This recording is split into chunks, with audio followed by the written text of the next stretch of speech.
അമ്മേ ചിന്നുമോൾ ഇപ്പൊ സ്കൂളിൽ നിന്ന് വരുവടി. അപ്പൊ നിന്റെ ബോറടിയൊക്കെ മാറും. അതല്ല പിന്നെ അമ്മ ആന്റിയുടെ സ്കൂട്ടർ ഒന്ന് തരാൻ പറയുവോ? എന്തിന്? എനിക്കൊന്ന് കറങ്ങാനാ. എവിടെ കറങ്ങാൻ? അങ്ങ് ദൂരെ ഒന്നും അല്ല അമ്മേ, ഇവിടൊക്കെ തന്നെ ഒന്ന് കറങ്ങാനാ. അതിന് നിനക്ക് തന്നെ അവളോട് അങ്ങ് ചോദിച്ചാ പോരെ. ഞാൻ എന്തിനാ ചോദിക്കുന്നേ? അമ്മ ചോദിക്ക്. ചേട്ടാ നിനക്ക് ചോദിച്ചാ എന്താടി? ഇല്ല അമ്മ ചോദിക്ക്, എനിക്ക് മടിയാ. ഞാനിവിടെ പണിയെടുക്കുന്ന കണ്ടില്ലേ നീ? അമ്മ ചോദിക്കമ്മേ. ഓ ഇവളുടെ ഒരു കാര്യം. എടുത്തിന്റെ വണ്ടി ഇവക്കൊന്ന് കൊടുത്തേടി. എവിടെ പോവാനാ ചേച്ചി? എവിടെ പോവാനൊന്നും അല്ല, ഇവിടൊക്കെ തന്നെ ഒന്ന് കറങ്ങാനാ. ആണോ? വണ്ടിയുടെ താക്കോല് വണ്ടിയിൽ തന്നെ ഇട്ടേക്കുവാ നീ ഇതുപോലെ. പോയി എടുത്തോ കേട്ടോ. നിന്നോട് ചോദിക്കാൻ മടിയായിട്ട് അവൾ എന്നോട് ഒന്ന് പറയുവോ? അതെന്തിനാ നീ ഇതുപോലെ എന്നോട് ചോദിക്കാൻ മടി?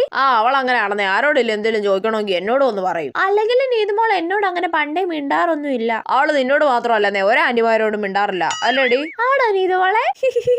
അമ്മേ എന്താ വണ്ടിയുടെ താക്കോല് കിട്ടിയില്ലേ? കിട്ടി. ഇനി എന്താ? അമ്മ ആന്റിയോട് ഹെൽമെറ്റും കൂടി ചോദിക്കോ? ചേടാ ഇവളുടെ ഒരു കാര്യം.